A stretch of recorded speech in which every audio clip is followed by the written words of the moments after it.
Olá, eu sou a Dani Monteiro e se você está aqui é porque você tem interesse em saber um pouco mais sobre como funcionam os seus pensamentos, as suas emoções e os seus comportamentos. Seja bem-vindo, estou aqui para poder explicar um pouco mais como você vai utilizar esse caderno de ferramentas. Antes de mais nada, eu gostaria de me apresentar, brevemente. Eu sou psicóloga há mais de 10 anos, formada pela Universidade de Tiradentes, em Aracaju, Sergipe. Tenho pós-graduação em Psicologia, Organizações e Trabalho. Tenho especialização em Psicologia Educacional pela Universidade do Minho, em Portugal. Morei um tempo lá.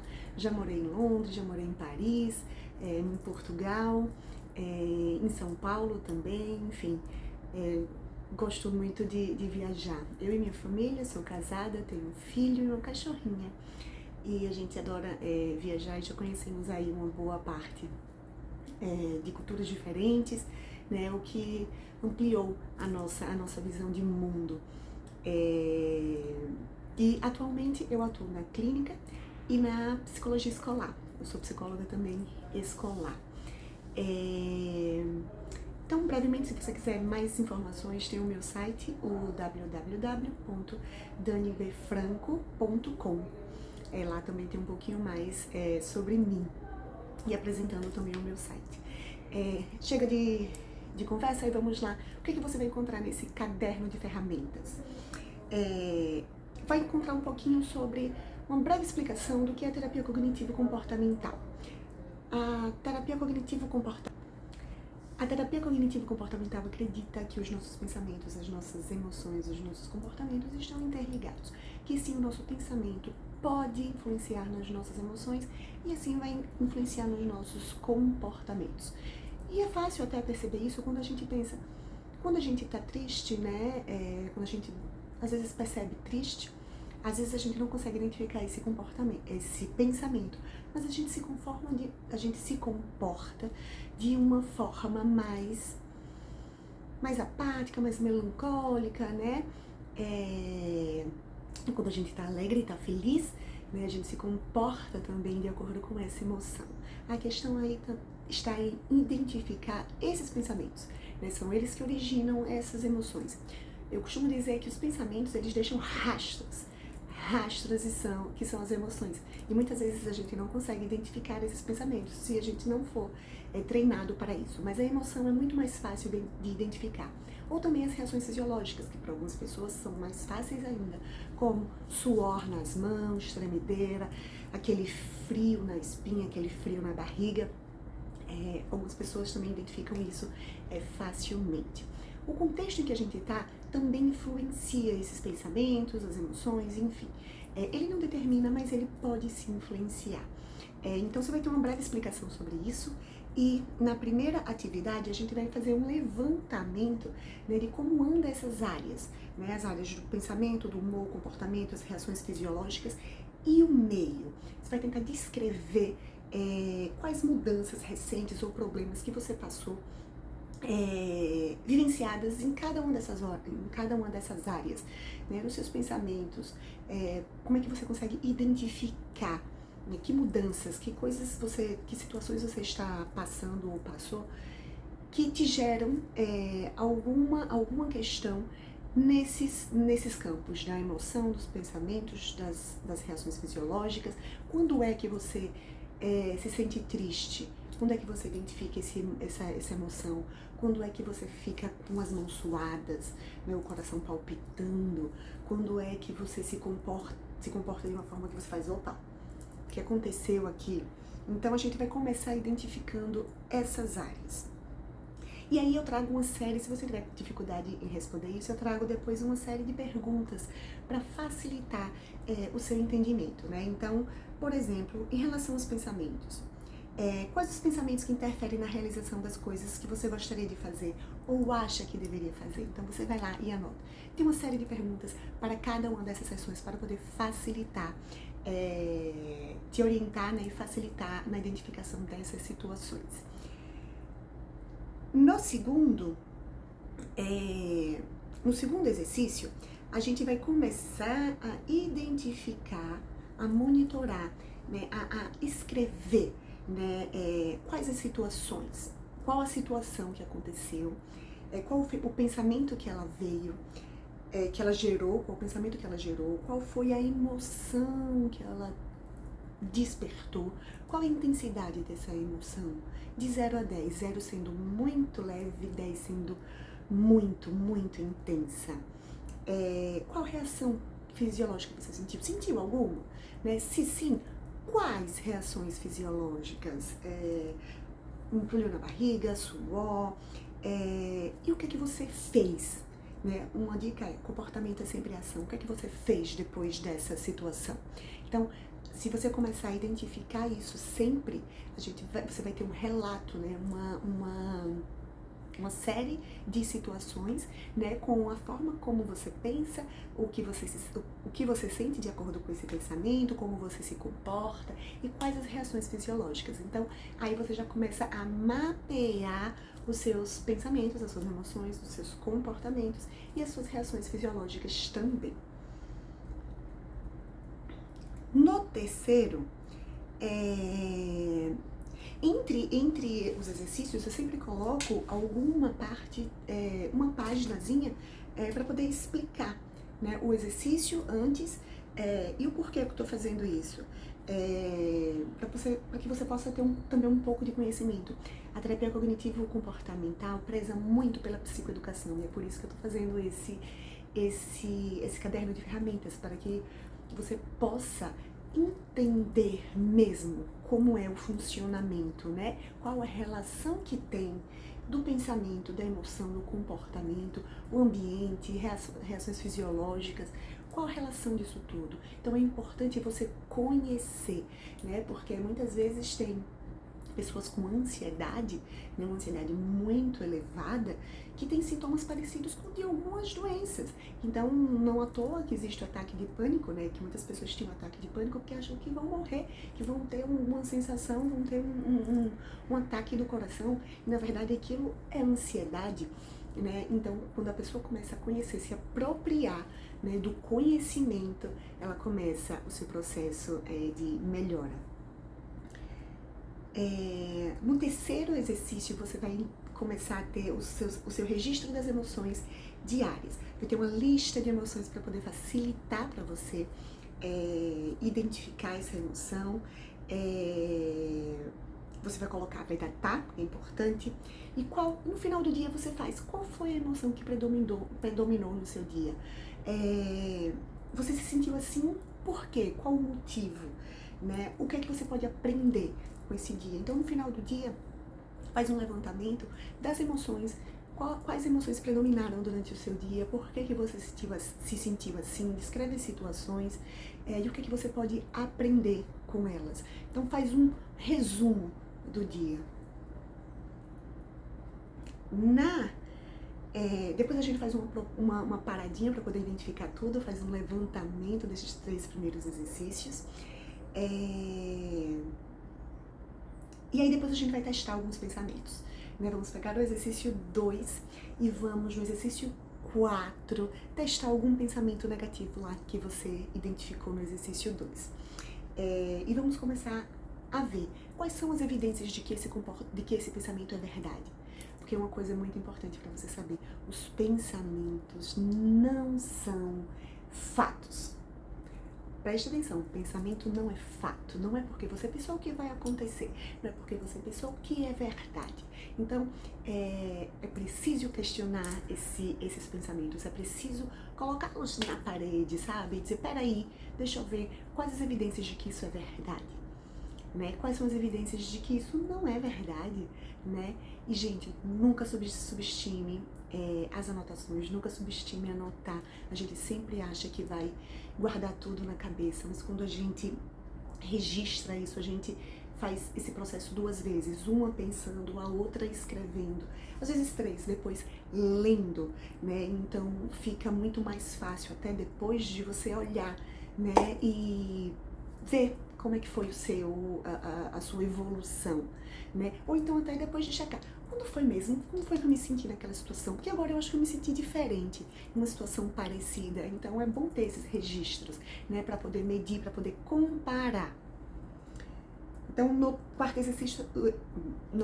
exercício, a gente vai fazer um teste com seu pensamento negativo, que foi achado lá no exercício 2. Então, vê que é um caderno que foi bem pensado mesmo, estruturado, né, para que você consiga ter uma sequência, certo? Então, qual uma explicação alternativa para esse pensamento? Se ele não é real, então por que será que eu pensei nisso? Qual a alternativa, né, desse pensamento? O que de pior poderia acontecer se esse pensamento se realizar? O que de pior pode acontecer? Eu consigo lidar com isso? Como eu consigo lidar com isso? Né? O que de melhor pode acontecer se esse pensamento for real, se realize? Se alguém se colocar no lugar do outro, se alguém estivesse passando por essa situação, o que é que eu falaria para essa pessoa? E aí, no quinto exercício, né, que vocês já entenderam um pouco, né, fazendo isso alguns dias, vai começar a entender, começar a ficar um pouco mais fácil, né, esses registros. A gente vai dar uma olhada nas áreas da vida, né, geral, assim, são 12 áreas que eu separei: saúde, plenitude e felicidade, espiritualidade, criatividade, vida social, relacionamento amoroso, relacionamento familiar, contribuição social, recursos financeiros, realização pessoal, ou profissional, realização profissional, equilíbrio emocional e desenvolvimento intelectual. A gente vai fazer um levantamento de como é que está cada uma dessas áreas na sua vida. O que é que você gostaria de manter, né, em relação à sua saúde? O que é que você faz hoje em dia que você faz? Não, isso aqui eu quero manter, isso aqui eu preciso manter. O que é que você gostaria de mudar? Não, nisso aqui não, eu preciso mudar. Eu preciso realmente mudar isso aqui, eu quero mudar. Então você vai anotando, vai fazendo pontinhos assim, vai fazendo esse levantamento. Plenitude e felicidade, né? São as coisas que te deixam feliz, pleno, enfim, que te trazem essa paz, essa felicidade. Que situações são essas? Que situações no seu dia, na sua semana, que te deixam, que te trazem isso? Quais situações que você quer manter? Quais situações que é o oposto disso? Não tem nada a ver, te deixam muito angustiados, muito nervosa, muito nervoso. Você quer mudar. E assim, né, em relação à espiritualidade, sua vida espiritual, o que é que você quer manter, o que é que você precisa mudar para atingir o que você quer. Em relação à sua criatividade, né, como anda a sua criatividade, né, o que é que eu quero manter, o que é que eu preciso mudar para ser um pouco mais criativo, o que é que eu preciso pesquisar, o que é que eu preciso fazer, né, para melhorar, e o que eu quero manter. Minha vida social, o que é que eu preciso mudar, né? O que é que eu quero manter, o que é que eu gosto muito, o que eu quero manter. Então, você vai começar a fazer sempre essa reflexão, né? Então, é uma reflexão, é importante colocar, porque a partir daí você vai começar a ter um ponto de partida. Você vai começar, depois que você fizer tudo isso, esse levantamento das 12 áreas, você vai ter um mapa, né? Para começar a dar o pontapé inicial, né, de onde você quer mudar, onde você quer melhorar, e colocar em prática o que aprendeu antes, né, dos seus pensamentos, como trabalhar os pensamentos, né, por que essas emoções surgem dessa forma, porque o pensamento deixa um rastro, por que você está se comportando desse jeito, né, então vai ficar mais fácil de você começar a se conhecer, tá? E para finalizar, né, a gente vai priorizar, a gente vai colocar em ordem, né, de prioridade, né, desde a primeira coisa que eu preciso fazer, que você quer começar, a primeira coisa daquilo tudo do levantamento, mas a mais importante daquela área, eu tenho que começar por aqui, né, depois de dar uma olhada novamente, faz não. Segunda coisa é essa aqui, faz de lápis, porque provavelmente você vai apagar e vai querer mudar. Né? Depois você tá lá no final, vai dizer, não, isso aqui eu acho que é mais importante do que aquilo lá. E aí vai colocar, então primeiro faz de lápis para você poder apagar e ter mais, não ficar tudo borrado, certo? E aí você vai conseguir ter, de fato, uma lista, né, de 12 coisas para que você, elencadas, priorizadas por você, né, para que você dê o pontapé inicial e comece esse processo, né, de melhora, de desenvolvimento pessoal. E aí eu dou um exemplo também, né, explicando um pouco sobre isso. E aí você vai começar a colocar. Depois que tem essa lista, né, uma outra atividade é o que você quer mudar, quais os pensamentos que impedem que você faça essa mudança, né? Como é que você percebe o seu humor quando tem esses pensamentos? Como é que você se comporta, né, ao ter esses pensamentos? Quando você questiona esses pensamentos, você percebe que eles são reais? Não, não, não tanto. Sim, eles são reais, enfim, você anota. Preciso fazer, vai dividir esse objetivo em partes. Como eu expliquei um pouco antes, né? Em uma das folhas do caderno, tem explicando como destrinchar um objetivo. Desejo alcançar essa mudança no dia, muito importante, prazo. Qual dia? Para isso, começarei esse processo de mudança tal dia. Uma coisa super importante no processo de mudança, no processo de desenvolvimento, de autoconhecimento, é a avaliação regular dos seus objetivos. Então, se você não avalia regularmente os seus objetivos, eles se passam. Se você não tem um prazo, eles se passam. Então, é muito importante você dar um prazo, né, para começar, o prazo para finalizar, e durante esse processo avaliar regularmente o que você está conseguindo fazer, o que você não está conseguindo fazer, por que você não está conseguindo fazer, então o que é que você precisa mudar para conseguir atingir o seu objetivo dentro daquele prazo. E aí, por isso que eu coloco essa questão dos pensamentos. Quais os pensamentos que estão impedindo? Né? O que é que esses pensamentos, quais os rastros, quais as emoções que eles estão deixando para você? Para que você comece a identificar e fique mais fácil de trabalhar. Então não é só na força de vontade. Não. É também através de monitoração, né? Monitoramento do seu pensamento, das suas emoções, né? E da forma como você se comporta. Então, são essas atividades que eu, enfim, sequenciei, né, que eu fiz, que eu planejei, né, para que você possa identificar, para que você primeiro comece identificando as suas emoções, os seus pensamentos, a relação entre eles, né, e depois você possa colocar em prática esse trabalho, né, de monitoramento das emoções, dos pensamentos, dos comportamentos, através de objetivos que você queira desenvolver, né, para que você possa também começar a se conhecer mais, né, depois de fazer um levantamento de 12 áreas da sua vida, né, e aí sim você começa a elencar o que você quer fazer primeiro e a trabalhar objetivo por objetivo. Bom, espero que vocês gostem. Foi feito com muito trabalho, com muita pesquisa, com muito cuidado, né? Esse caderno não tem de jeito nenhuma intenção de substituir a terapia, longe disso, muito pelo contrário. Ele tem o objetivo de fazer com que as pessoas possam entender o funcionamento dos seus pensamentos, né? A relação deles, dos seus pensamentos com suas emoções, com a forma que você se comporta, né? Para que aí sim, se você achar que precisa de ajuda nesse processo, você vá atrás de um profissional, né, de um psicólogo, de uma psicóloga, para que possa te ajudar nesse processo. E está mais alinhado, obviamente, esse caderno, a linha que eu atuo, que é a cognitivo-comportamental, é a abordagem cognitivo-comportamental, que é a abordagem que eu explico aqui, né, da relação entre os pensamentos, emoções e comportamentos. Então, uma pessoa que vai à terapia já com esse conhecimento, ela já chega na frente, né, porque ela já consegue identificar mais facilmente esse processo, ela já entendeu os pilares da abordagem. Então, fica muito mais fácil de entrar em terapia, como a gente fala, né? Então, é apenas um caderno de ferramentas, né, de psicoeducação, para as pessoas que estão interessadas. E que se aí, depois que ela passe, né, depois que você passe por esse processo, se você achar que que quer procurar um profissional, aí sim você vai atrás, que obviamente o processo psicoterápico é um processo muito mais profundo, muito mais individualizado, né, com ajuda especializada,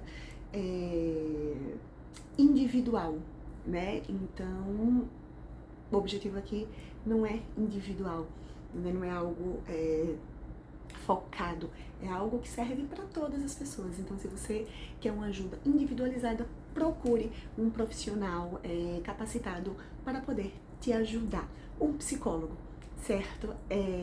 Então, espero que vocês tenham gostado, que isso seja muito útil para vocês, que vocês possam aprender, que vocês possam